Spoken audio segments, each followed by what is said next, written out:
Senhor presidente, senhoras e senhores deputados, senhora ministra. Eu venho aqui não só na qualidade de deputado federal, mas também de ex-ministro de Meio Ambiente, na cadeira que Vossa Excelência me sucedeu. E eu me recordo, na época em que nós estávamos lá no Ministério, enfrentando problemas muito semelhantes, né? Queimadas também muito fortes, tanto no ano de 2019 lá no Pantanal, problemas que houve lá no Dia do Fogo no Pará e tantos outros. Também problemas de desmatamento crescente, aliás, desmatamento crescente que vem desde 2014, não começou no governo Bolsonaro. Mas eu me recordo, por outro lado, e tive a oportunidade de conversar sobre isso com o Capobianco, que aí está ao seu lado, seu secretário, à época com o então deputado Rodrigo Agostinho, hoje presidente do IBAMA, e nós dizíamos que parte desses problemas eram problemas que precisavam ser atacados e tudo, e tinha uma estratégia por trás disso, e a crítica que nos faziam, inclusive o então ainda não presidente Lula fazia, era: o governo é criminoso, as queimadas são propositais, a culpa é de vocês, né? E hoje, numa situação ainda mais grave de queimadas e outras coisas, embora tenha caído o desmatamento, a culpa é do clima. Então, quer dizer, o próprio Lula que dizia que quem estava no poder era o criminoso e queria o incêndio, agora não, agora a culpa é do clima.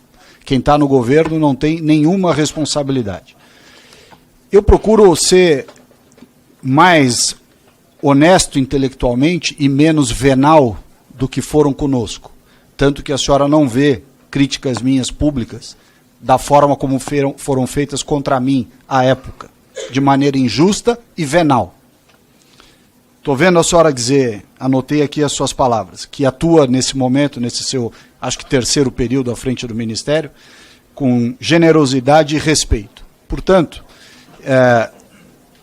nessa mesma linha que a senhora disse que está tratando das questões, eu, como ex-ministro, farei críticas levando em consideração aquilo que não levaram quando nos criticaram no governo Bolsonaro: generosidade, respeito e verdade. Muitos dos problemas que a senhora está enfrentando, nós enfrentamos também. Muitas das dificuldades que a senhora está enfrentando, eu passei na época do Ministério. E digo mais, estou vendo aqui o Rodrigo, nós não tivemos greve do IBAMA em nenhum dia no governo do presidente Bolsonaro. Governo que disseram que houve desmonte ambiental e tudo mais, um dia sequer de greve, não houve. O concurso que está sendo preenchido foi feito no nosso governo. Nós abrimos as vagas de concurso. E o concurso andou e o seu governo está dando posse ao concurso que nós fizemos. Nós recebemos os órgãos há anos sem concurso, há anos com déficit de orçamento, ou seja, uma série de problemas recorrentes, que a senhora evidentemente está tendo que lidar com eles também. E novamente está recebendo um problema gerado pelos seus colegas de governo, que não lhe dão os recursos e o apoio necessário para administrar o problema, assim como alguns no nosso governo também não se sensibilizaram lá no Ministério da Economia na época. Mas a questão, senhora ministra, que me parece talvez a mais produtiva e construtiva que nós poderíamos ter aqui, diz respeito a uma questão de mentalidade, sobretudo. Eu me recordo a época, e isso não me traz, evidentemente, nenhuma satisfação, eu fui a todas essas localidades onde haviam graves problemas de queimada. Inclusive voei nos aviões, naqueles Air Tractor lá em Poconé, para combater incêndio, na Chapada dos Veadeiros, quando lá houve incêndios, enfim, em tantos lugares. E uma das coisas que nós detectávamos era que, por uma questão de enviesamento ideológico, secretarias de Estado e órgãos federais, naquilo que lhe cabia,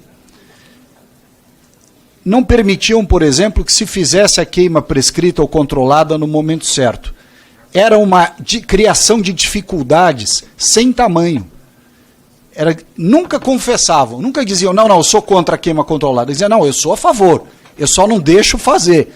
Crio milhares de empecilhos e não deixa fazer a queima controlada. Não deixa fazer os aceros, como se os aceros fossem uma agressão ao meio ambiente. Os aceros são uma medida de prevenção. E os xiitas que ocupam, às vezes, esses órgãos, não deixam fazer. Não deixam usar o retardante de fogo, que é um produto cuja composição é parecida com o fertilizante, ou seja, não há grande risco em uso de retardante de fogo misturado à água, tanto nos caminhões quanto nos aviões de combate a incêndio. E não obstante, o xiitismo não deixa usar retardante de fogo. Eu me lembro quando nós fomos testar o retardante de fogo, o ICMBio, para autorizar um teste na Chapada dos Veadeiros, parecia que estava testando uma bomba atômica. Uma criação de caso, Capobianco, gigantesca. Era algo que podia ter ajudado muito na efetividade do combate aos incêndios, o uso do retardante. Aí qual era o argumento, ministra? Não, sabe o que é? É que o retardante, onde ele é usado, a vegetação cresce mais rápido do que onde ele não é usado, e cria um desequilíbrio ecológico. Pelo amor de Deus, é um argumento de retardado mental. Outra questão importante, tocou aqui o Tato no assunto do represamento, das APPs. Chegou mais do que na hora de entender que nós devemos incentivar a retenção e o represamento de água nas propriedades em todos os locais. E para incentivar isso, não só regras que facilitam, mas regras que sejam equilibradas para a compensação ambiental daquela APP em torno do represamento. Está mais do que comprovado que represamento de água em propriedade rural, com APP desenhado em volta, mas não adianta desenhar um APP 20 vezes, 10 vezes o quanto foi suprimido. Isso é inviável, isso é absurdo. Você tem que desenhar uma APP ao lado da área que foi represada, do mesmo tamanho da APP que foi suprimida. E a visão xiita não deixa fazer isso. Não arromba, porque você faz o represamento e em volta você tem o APP. Isso é só quem não conhece fala esse tipo de coisa. Não é verdade. Ali não é represamento, ali é ocupação irregular, é outra coisa. As unidades de conservação, ministra, as 334 que tinham à época, não sei se foram criadas outras agora, pelo que eu me lembro, não tem nenhuma regularizada. E, portanto, todos esses conflitos, e que às vezes dão causa à retaliação, né, a pessoa coloca fogo, tal, etc., também decorre da não regularização das unidades de conservação. Ou seja, são tantos problemas. O não pagamento pelo serviço ambiental adequado àqueles que preservam APP e reserva legal. Quer dizer, são tantos assuntos, tantos assuntos. Nós podíamos aqui falar da regularização fundiária, que seria uma medida importante para identificar quem são aqueles que ocupam as áreas. E essa umbilical, intrínseca, quase que dogmática aversão à regularização fundiária, Tato. Isso é ruim, porque se nós soubéssemos quem são os proprietários dessas áreas, no mínimo o nome, o RG e o CPF para ser responsabilizado, nós teríamos. Automaticamente ele teria que preservar 80% na Amazônia. Vai usar os outros 20%. E aí nós temos uma discussão, de novo, dogmática, exagerada, que não respeita nem o Código Florestal. Porque o Código Florestal diz que na Amazônia a pessoa pode usar 20%. E a turma radical cria toda a sorte de empecilhos para não deixar usar nem os 20%.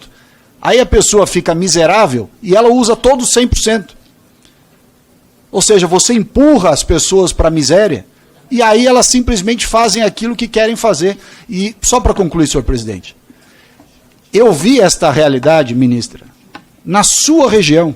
Eu fui a Chapuri, na reserva extrativista Chico Mendes, de onde a senhora começou a sua vida política. E eu, quando fui lá, a Chapuri, na reserva extrativista Chico Mendes, sendo o berço da sua trajetória ambientalista e política, achei, Capobianco, que eu fosse ser linchado pelos moradores. Mas, a contrário senso, Tato, a queixa dos moradores, dos extrativistas, da reserva extrativista Chico Mendes em Chapuri, a queixa era contra o ICMBio. A queixa era contra a visão da florestania. Porque essas pessoas vivem em absoluta miséria dentro da área extrativista, pedem há anos ao ICMBio para usar um percentual da Resex, que é a sua, que a lei lhe permite, já vou concluir, que a lei lhe permite, em piscicultura, em gado de leite, em café, e nem isso, Tato, lhes é autorizado. Resultado, vivendo na miséria, eles procuram qualquer forma de sobreviver. Senhor presidente, era isso. Muito obrigado. Júlio Zanata.